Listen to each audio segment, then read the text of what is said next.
मला असं वाटतं की ते हात दाखवून पारित झालेलं आहे। काँग्रेसचा जनसुरक्षा अधिनियमाला प्रचंड विरोध आहे। हा कायदा म्हणजे 1919ला रौलेट ॲक्ट जो आणला होता, ज्याला काळा कायदा म्हटलं गेलं, की कोणाला कुठूनही उचला कारण न देता, तशा पद्धतीचा हा कायदा आहे आणि काँग्रेसचा याला विरोध आहे। तुमचे आमदार खासदार तर आमदार का 16 आमदार चर्चेमध्ये सहभाग घेतला। आज तुम्ही हात दाखवूनच करणार आहे, तुम्हाला सगळ्या संस्था तुम्ही बटीक केलेल्याच आहे आणि तुम्हाला चोरून आणलेलं बहुमत असल्यामुळे ती मुजोरी तुमच्यात आलेली आहे। बघा ना, संजय गायकवाडांवर अजूनपर्यंत गुन्हा दाखल झालेला नाही आहे, जेव्हा की तुमच्याजवळ सगळे एव्हिडन्सेस आहे। सुरक्षा विधेयकाबाबत काय झालं नक्की? फ्लोअर मॅनेजमेंट मधले तुमचे नेते काँग्रेसचे मॅनेज झाले का? काँग्रेसचा नेता काही मॅनेज होण्याचा काहीच संबंध नाही। असं असतं तर कोणी आझाद मैदानावर गेलं नसतं। याच्यापूर्वीसुद्धा सह्यांचं कॅम्पेन झालं होतं, त्यातसुद्धा आम्ही सहभागी झालेलो होतो। जनसुरक्षा विधेयक हे अँटी नॅशनल विधेयक आहे। तुम्ही याच्यावरती कोर्टात जाणार आहात, मग जर ते विधेयक ह्याच्यात आहे आता त्या संदर्भामध्ये वरिष्ठ जे आहे ते बसून आमची जी आहे ती चर्चा होईल आणि मग कोर्टात जायचं की कुठला दुसरा मार्ग स्वीकारायचा, या पद्धतीची भूमिका घेतली जाईल। म्हणजे सातत्यानं असं म्हटलं जातं की काही नेते तुमच्या पक्षातले सरकारसोबत पहिल्या दिवशी तोंड दाखला विरोध करतात, दुसऱ्या दिवशी मुद्दा गायब असतो। लोणीकरांच्यासाठी नाना पटोले पहिल्या दिवशी निलंबित होतात, दुसऱ्या दिवशी पटलावरून तो मुद्दा गायब झाला होता। नाना पटोलेंनी मला असं वाटतं की सातत्यानं शेतकऱ्यांच्या विरोधातला मुद्दे जे आहे ते ताकदीनं मांडलेले आहे। संजय गायकवाडांचाही मुद्दा आपण पाहिलेला असेल। वडेट्टीवार जे असतील CLP आमचे, त्यांनीसुद्धा सरकारच्या ज्या गोष्टी आहेत त्या सातत्यानं पुढे आणून दाखवलेल्या आहे। अध्यक्ष कसे वागतात ते तुम्ही बघा। अध्यक्ष मुद्दे घेऊ देतात का? आमचे लोक परिणामी शेतकऱ्यांच्या मुद्द्यावर निलंबित व्हायला तयार। आमचे लोक सगळ्या गोष्टीचा विरोध पण करतात, पण 16 लोकांचं काय दिसणार आहे, पण 46 लोकांचं काय दिसणार आहे? सगळं जे आहे ते रेटून नेण्याचं काम सुरू आहे। सगळ्या संस्था बट्टीक केलेल्या आहे। अजून काय पाहिजे? परिणाम का दिसत नाही? म्हणजे परिणाम दिसायला जर समजून घ्या, आमच्याकडे 125 130 आमदार असते विरोधकांकडे, तर परिणाम प्रत्येक गोष्टीत दिसला असता। आता ते ऐकतच नाही ना। तरी पण जेवढी संख्या आमची आहे त्या संख्येच्या अनुषंगाने आम्ही विरोध करण्याचा पूर्ण प्रयत्न करतो। लोकांचे जे मुद्दे आहे, लोकांच्या हिताचे जे मुद्दे आहे ते आम्ही मांडतो। मला सांगा ना, 2 सिलेंडर आले का? अमित शाह स्वतः येऊन प्रॉमिस देऊन गेले होते। देवेंद्र फडणवीसांनी 7/12 पूर्ण कोरा करू म्हटलं होतं, 6,000 रुपये सोयाबीनला देऊ म्हटलं होतं। कुठलाही मुद्दा पूर्ण होत नाही ना, आणि त्याच्यावर चर्चा होऊ दिला जात नाही। असं आता काही स्थगन प्रस्ताव मांडलाय का काँग्रेसकडनं की शेतकरी आत्महत्यावरती चर्चा करा? कोणी असे प्रस्ताव दिले का? पहिल्या आपण तर पाहिलं असेल याच्यावर। नाना पटोले साहेब पण बोलले, वडेट्टीवार साहेब पण बोलले की एक प्रस्ताव तुम्हाला दिलेला होता, त्या प्रस्तावावर चर्चा का होत नाही? प्रस्ताव मान्य, दुसऱ्या प्रस्तावाची वेळ येऊन गेली होती दुसऱ्या आठवड्यातल्या, तरी पण तो प्रस्ताव मान्य नव्हता केला गेला। अध्यक्षांचं वागणं कसं आहे ते तुम्ही बघा। अध्यक्ष हे पूर्ण सभागृहामध्ये एक तटस्थपणे जे एक परंपरा मोठी लाभलेली आहे महाराष्ट्राच्या विधानसभेला, ती परंपरा पूर्णपणे मोडकळीस आलेली आहे।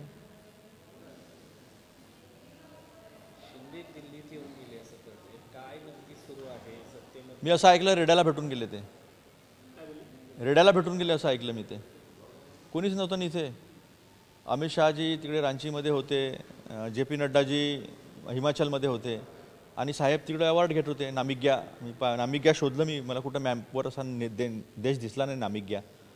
कुठला त्यांना पुरस्कार मिळाला? ते एक नामिबियाचा मिळालेला आहे त्यांना पुरस्कार, पण नामिग्या नामिग्या म्हणत होते। तर ते कोणता देश आहे तुम्ही सापडला तर दाखवा मला नकाशावर।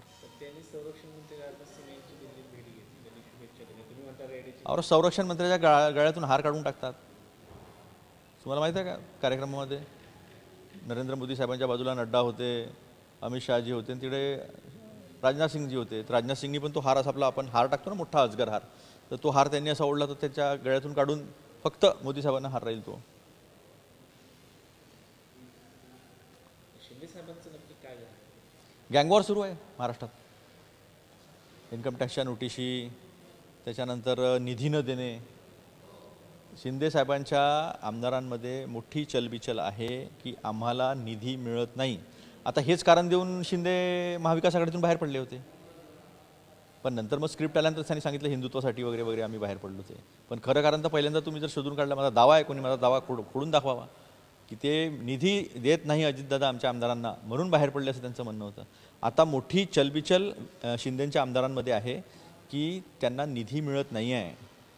याचा मोठा स्फोट होईल कधी ना कधी। गँगवॉर सुरू आहे। रायगडचं आणि नाशिकचं अजूनपर्यंत पालकमंत्रीपद नाही ठरू शकलं, वर्ष होऊन राहिलेलं। शिंदेंना नोटीस ज्या आल्या त्या कॉम्प्युटराईज आहेत असं सांगितलं जातं, आणि त्या रँडमली असं येऊ शकतं मी हाताने लिहिलेल्या नोटीस पाहिल्या नाही एवढ्यात इन्कम टॅक्सच्या ईडीच्या मागच्या 20 वर्षात कम्प्युटरायझेशन झाल्यानंतर. आणि रँडमली जर येत असेल तर बरोबर आहे, काही त्याचे पॅरामीटर्स असतात आणि पॅरामीटर्स कम्प्युटराईज असतात आणि कम्प्युटराईज पॅरामीटर्स ठरले की नोटीस येत असतात. पण आता मी पहिल्यांदा पूर्ण देशामध्ये भाजपशी संबंधित लोकांना, किंवा असं म्हणणार पाहिजे भाजपशी संबंधित नाही, भाजपचे आणि भाजपमध्ये म्हणजे ते लोक विरोधात असताना भाजपनी आरोप केलेले, त्यांना पहिले इन्कम टॅक्सच्या नोटिसा, ईडीच्या रेड झालेले, भाजपमध्ये आल्यानंतर त्यांना पुन्हा कुठली नोटीस गेलेली आम्ही हे पाहिलं नाही. त्यामुळे फक्त हे तोंड देखले सांगण्याचं की कम्प्युटराईज नोटीस वगैरे होती. कम्प्युटरांच्या घरी गेला होता का रोबोट नोटीस घेऊन? संजय गायकवाड ज्यांनी मारहाण केली आमदार आहेत जे कॅन्टीनमध्ये, त्यांच्यावरती अद्यापर्यंत कुठलीही कारवाई झाली नाही. उलट टेंडर मात्र त्यांचं रद्द झाले, 2 दिवस उलटून गेले. हे जे नवीन विधेयक विरोधकांसाठी आहे, कायदे विरोधासाठी आहे, कायदे यांच्यासाठी थोडी आहे. मी तुम्हाला तेच सांगतो ना, ज्या लोकांवर यांनी आरोप केले भ्रष्टाचाराचे, त्यांना पक्षामध्ये घेतलं, आपल्या अलायन्स पार्टनर करून घेतलं, त्यांना वेगवेगळे पदं दिले, मुख्यमंत्री बनवले, उपमुख्यमंत्री बनवले, वित्तमंत्री बनवले, वेगवेगळे पदं देशभरामध्ये दिलेले आहे. त्यांना नंतर कुठलीच नोटीस नाही आहे.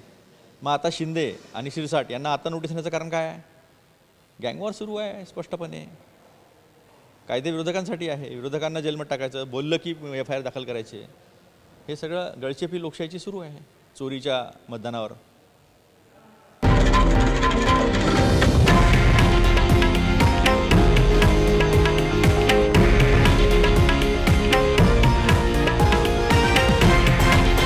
हे आहे देशातील नंबर 1 न्यूज नेटवर्क आणि आपण पाहत आहात TV9 मराठी, एकमेव.